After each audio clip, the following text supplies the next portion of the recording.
السلام عليكم ورحمة الله وبركاته. أعوذ بالله من الشيطان الرجيم. بسم الله الرحمن الرحيم. إنه من يشرك بالله فقد حرم الله عليه الجنة ومأواه النار وما للظالمين من أنصار. అనంత కరుణామయుడు, అపార కృపాశీలుడు, పాలకుడు, పోషకుడు, యజమాని, సృష్టికర్త అయినటువంటి ఆ అల్లాహ్ సుబ్హానహు వ తఆలా పేరుతో ప్రారంభిస్తున్నాను. ఆ అల్లాహ్ అమితమైనటువంటి శుభాలను కురిపించేవాడు, అపారమైనటువంటి కారుణ్యాన్ని కురిపించేవాడు. మరియు ఆఖరి ప్రవక్త ముహమ్మదు రసూలుల్లాహ్ సల్లల్లాహు అలైహి వసల్లం వారిపై అమితమైనటువంటి శుభాలు మరియు శాంతి వర్షించుగాక. ఆయన మానవాళిని భౌతికంగానే కాకుండా ఆధ్యాత్మికంగా కూడా ఒక మనిషి విజయ పదంలో ఏ విధంగా జీవితాన్ని గడపాలో తెలియజేశాడు ఆ మహాప్రవక్త ముహమ్మదు రసూలుల్లాహ్ సల్లల్లాహు అలైహి వసల్లం. ఆయనను అల్లాహ్ సుబ్హానహు వ తఆలా వమా అర్సల్నాక ఇల్లా రహ్మతల్ లిల్ ఆలమీన్, సమస్త మానవాళి కోసం కూడా ఆ అల్లాహ్ సుబ్హానహు వ తఆలా మహాప్రవక్త సల్లల్లాహు అలైహి వసల్లం వారిని కారుణ్యమూర్తిగా చేసి ఈ భూమిపైకి పంపించడం జరిగింది. సోదర మహాశయులారా, అల్లాహ్ సుబ్హానహు వ తఆలా ఒకే ఒక దేవుడు. ఆయనను మాత్రమే ఈ యొక్క సమస్త మానవాళి ఆరాధించాలి. సమస్త మానవాళి అందరూ కూడా కలిసి కేవలం ఆ అల్లాహ్ రబ్బుల్ ఆలమీన్కి మాత్రమే ఆరాధించాలి. ఆయనే అన్ని ఆరాధనలకు, పొగడ్తలకి అర్హుడు. ఎందుకు ఈ విషయం మనకి ఎవరు చెబుతున్నారో? అల్లాహ్ రబ్బుల్ ఆలమీన్ అవతరింపజేసినటువంటి ఖురాన్ గ్రంథం. ఈ యొక్క గ్రంథంలో ఎవరిని ఆరాధించాలి, ఎవరిని ఆరాధించకూడదు, ఏ విధంగా ఆరాధించాలి, ఆరాధించడం వల్ల మనకు కలిగే అటువంటి ప్రయోజనాలు ఏమిటి అనేటువంటి సమస్త విషయాలు కూడా ఆ అల్లాహ్ సుబ్హానహు వ తఆలా ఖురాన్ గ్రంథంలో బోధించడం జరిగింది. అల్లాహ్ సుబ్హానహు వ తఆలా సూరా అజ్-జారియాత్లో తెలియజేయడం జరిగింది, మేము జిన్నాతులను మరియు మానవులను సృష్టించింది కేవలం ఆ అల్లాహ్ రబ్బుల్ ఆలమీన్ని ఆరాధించడం కోసం మాత్రమే.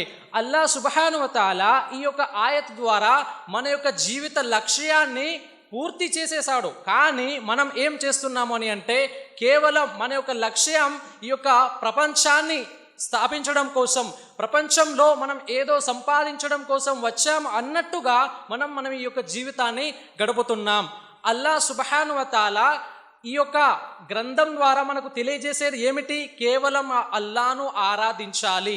అల్లాహ్ను ఆరాధించేటువంటి సమయంలో చాలామంది మన ముస్లిం సోదరులు కూడా ఏం చేస్తారు అని అంటే, తామకు ఏదైనా ఆపద వచ్చినప్పుడు, కష్టాలు ఎదురైనప్పుడు అల్లాహ్ను కాకుండా ఇతరులను కూడా ఆరాధించడం మొదలు పెడతారు. అంటే అల్లాహ్కు ఏ విధంగా మనం స్థాయిని కల్పించాలి, అల్లాహ్ రబ్బుల్ ఆలమీన్ని ఏ విధంగా మనమైతే విశ్వసించాలో ఆ విధంగా విశ్వసించకుండా ఈరోజు నేడు మన ముస్లిం సహోదరులు కూడా తమ యొక్క సహాయాన్ని కోసం, తమకు సహాయం చేసేవారిగా, తమ యొక్క కష్టాలను దూరం చేసేవారిగా ఇతరులపైన ఆధారపడుతున్నారు. ఎందుకు? అల్లాహ్ రబ్బుల్ ఆలమీన్ మాత్రమే మనకి సమస్తాన్ని సృష్టించాడు. అల్లాహ్ రబ్బుల్ ఆలమీన్ మాత్రమే సమస్తాన్ని మనకి ఈ యొక్క భూమిపై ఉన్నటువంటి, ఆకాశంలో ఉన్నటువంటి సమస్తాన్ని అల్లాహ్ రబ్బుల్ ఆలమీన్ మన యొక్క ఉపయోగం కోసం సృష్టించాడు. ఈ విషయాన్ని అల్లాహ్ రబ్బుల్ ఆలమీన్ ఖురాన్ గ్రంథంలో సూరా అల్ బఖరా 2వ సూరా 21, 22వ ఆయతులో తెలియజేయడం జరిగింది. అల్లాహ్ రబ్బుల్ ఆలమీన్ ఏం తెలియజేస్తున్నాడు అందులో? యా అయ్యుహన్నాసు ఉబుదు రబ్బకుముల్లదీ ఖలఖకుం వల్లదీన మిన్ ఖబ్లికుం లఅల్లకుం తత్తఖూన్ అల్లదీ జఅల లకుముల్ అర్ద ఫిరాషం వస్సమాఅ బినాఅ వఅన్జల మినస్ సమాఇ మాఅ ఫఅఖరజ బిహి. ఆ అల్లాహ్ మాత్రమే మనల్ని, మన యొక్క పూర్వీకులను సృష్టించాడు. ఆయనని ఆరాధించడం ద్వారానే మనం పాపాల నుండి సురక్షితంగా ఉంటాము. ఆ అల్లాహే ఆకాశాన్ని కప్పుగా చేశాడు, భూమిని పాన్పుగా చేశాడు.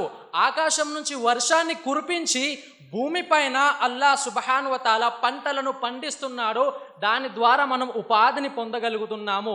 ఏమిటి? ఇవన్నీ తెలిసి కూడా అల్లాహ్తో పాటు ఇతరులను భాగస్వాములుగా కల్పిస్తున్నారా? చూడండి సోదరులారా, అల్లాహ్ సుబ్హానహు వ తఆలా ఎంత క్లియర్ కట్గా తాను చెప్పదలుచుకున్నటువంటి విషయాన్ని చెప్పాడో.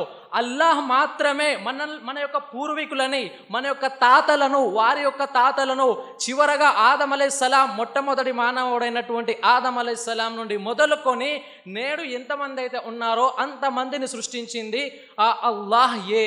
ఆ అల్లాహ్ను ఆరాధించడం ద్వారా మాత్రమే మనం పాపాల నుండి రక్షించబడి స్వర్గంలో ప్రవేశాన్ని పొందగలుగుతాము. మరి ఆయనే ఆకాశాన్ని కప్పుగా చేశాడు.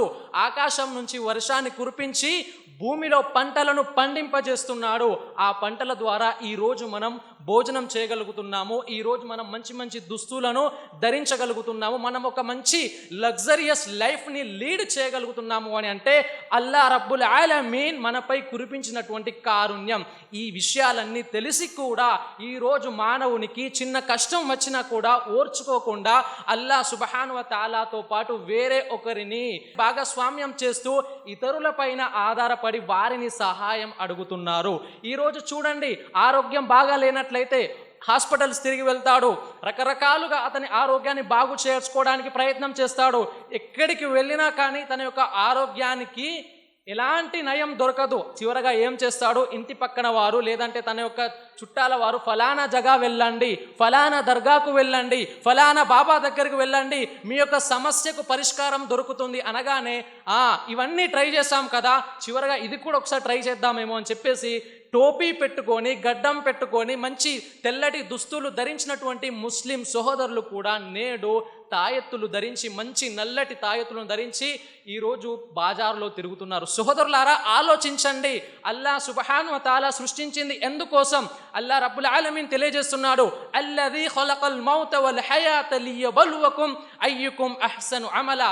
మేము జీవితాన్ని మరియు మరణాన్ని ఈ భూమిపైన ఎందుకు సృష్టించాము, ఎవడు మంచి పనులు చేస్తాడు, ఎవడు చెడు పనులు చేస్తాడో అని పరీక్షించడానికి భూమిపైన చావు మరియు బ్రతుకులను సృష్టించాము. కానీ మనం ఏం చేస్తున్నాము, కష్టం రాగానే మనం మన యొక్క బాధలని ఓర్చుకోక మనం తిట్టడం ప్రారంభిస్తున్నాం. మనం ఆ కష్టాలను ఓర్చుకోక అల్లా రబ్బుల్ ఆలమీన్ పట్ల మనం అసంతృప్తిని వ్యక్తం చేస్తున్నాము. అల్లాహే ఈ యొక్క చావు బ్రతుకులను సృష్టించాడు. ఎందుకో, ఎవడు మంచి పనులు చేస్తాడు, ఎవడు చెడ్డ పనులు చేస్తారు. మరి మంచి పనులు ఏంటి? అల్లాహ్ను ఆరాధించడం, అల్లాహ్ను ఒక్కడిగా చేసి ఆరాధించడం. ఎట్టి పరిస్థితుల్లో అయినా సరే, చివరికి మరణం సంభవించినా సరే అల్లాహ్తో పాటు వేరే ఒకరిని భాగస్వామ్యం కల్పించకూడదు. ఎందుకు అని అంటే అల్లా రబ్బుల్ ఆలమీన్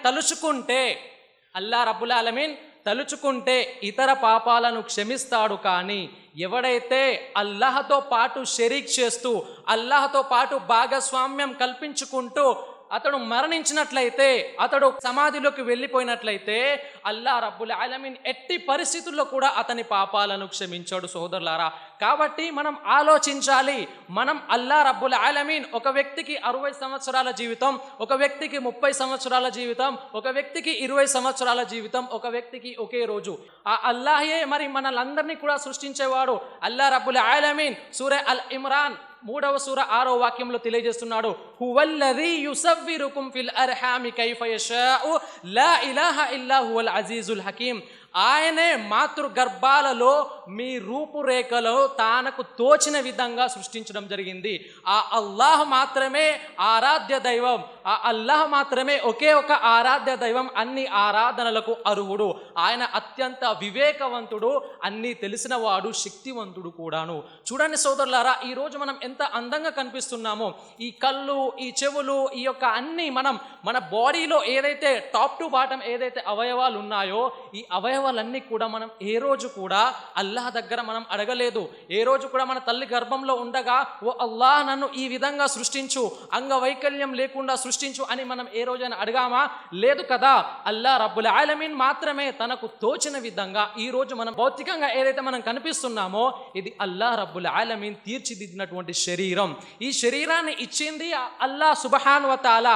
మరి ఈ శరీరం ఏ విధంగా బ్రతకాలి, ఏ విధంగానైతే అల్లా రబ్బుల్ ఆలమీన్ మనల్ని బ్రతకమని చెప్పాడో ఖురాన్ పరంగా మరియు మహాప్రవక్త ముహమ్మదు రసూలుల్లాహ్ సల్లల్లాహు అలైహి వసల్లం వారు ఏ విధమైనటువంటి జీవన విధానాన్ని మనం బ్రతకమని పంపించాడో ఆ ప్రవక్తను ఆ విధంగా బ్రతకడానికి మనం ప్రయత్నం చేయాలి. కానీ ఈరోజు మనం ఏం చేస్తున్నామో, మనం ఇతరులను చూసి మనం మన యొక్క జీవితాన్ని గడుపుతున్నాము. ఇతరులను చూసి మనం మన యొక్క బాధ్యతలని వదిలిపెట్టేసి ఏదైతే అల్లా రబ్బుల్ ఆలమీన్కి మనం చేకూర్చాలో అలాంటి లాభాన్ని మనం చేకూర్చడం లేదు. అల్లా సుబ్హానహు వ తఆలా మరో ఆయతలో తెలియజేస్తున్నాడు, అఫ హసిబ్తుం అన్నమా ఖలఖనాకుం అబథౌ వ అన్నకుం ఇలైనా లా తుర్జఊన్. ఆ అల్లా మిమ్మల్ని అర్ధరహితంగా ఏ విధమైనటువంటి కారణం లేకుండానే మిమ్మల్ని భూమిపైన సృష్టించాడని మీరు అనుకుంటున్నారా? లేదు, అల్లా రబ్బుల్ ఆలమీన్ ఒక కారణం కోసం ఇక్కడ సృష్టించడం జరిగింది. తిరిగి మీరందరూ కూడా, అంటే మన అందరం కూడా అల్లాహ్ వద్దకు తిరిగి వెళ్ళవలసి ఉంది. ఫతఆలల్లాహు మలికుల్ హక్, ఆయన మాత్రమే సార్వభౌముడు మరియు అర్ష్ సింహాసనానికి అధిపతి.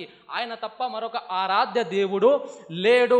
మరి అంత గొప్ప శక్తివంతమైనటువంటి అల్లా రబ్బుల్ ఆలమీన్ని మనం వదులుకొని ఈరోజు మనకు చిన్న కష్టం వచ్చిన వెంటనే మనం ఏం చేస్తున్నాం? అసహనం వ్యక్తం చేస్తున్నాం. ప్రజల ముందు మన యొక్క సమస్యలను చెప్పుకుంటున్నాం. నా సమస్య ఇది, అల్లా రబ్బుల్ ఆలమీన్ నాకు ఇన్ని సమస్యలు ఇచ్చాడు, నా ఎదుటి వాడిని చూడు, ఎప్పుడు చూసు సంతోషంగా ఉంటాడు, కానీ నాకు మాత్రం ఎల్లప్పుడూ కష్టాలే, ఎందుకు ఇలా? సోదరులారా, అల్లా రబ్బుల్ ఆలమీన్ మనకు కష్టాలను ఇస్తున్నాడు అని అంటే మనల్ని పరీక్షిస్తున్నాడు. ఆ పరీక్ష సమయంలో కూడా మనం కేవలం మన యొక్క విశ్వాసాన్ని అల్లా సుబ్హాన తాలా పైన ఉంచాలి. ఏ విధంగానైతే అల్లా ఆరాధించమని చెప్పాడో ఆ విధంగా మనం ఆరాధించాలి. అల్లా రబ్బుల్ ఆలమీన్కి ఏవైతే తౌహీద్ ఏకత్వం ఉందో ఆ ఏకత్వంలో ఎట్టి పరిస్థితుల్లో కూడా ఎవరిని భాగస్వామ్యం కల్పించకూడదు. తౌహీదే రుబూబియత్, తౌహీదే ఉలూహియత్, తౌహీదే అస్మా వసిఫాత్, ఈ మూడింటిలో కూడా ఎవరిని అల్లాహ్తో పాటు భాగస్వామ్యాన్ని కల్పించకూడదు.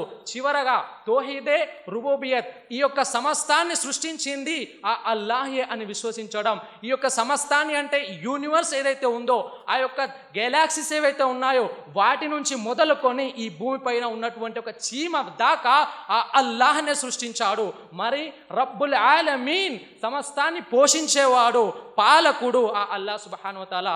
ఈ యొక్క రుబూబియత్లో కూడా అల్లాహ్తో పాటు ఇతరులకి భాగస్వామ్యాన్ని కల్పించకూడదు. ఆ తర్వాత ఉలూహియత్, ఆరాధనలలో ఇబాదత్లో కూడా అల్లాహ్తో పాటు ఇతరులని భాగస్వామ్యాన్ని కల్పించకూడదు. ఆ తర్వాత అస్మా వసీఫాత్, అల్లాహ్ యొక్క పేర్లు, తన యొక్క గుణగణాలు ఖురాన్ మరియు హదీసులలో ఏ విధంగానైతే ఉన్నాయో ఆ విధంగా మనం వాటిని విశ్వసించాలి.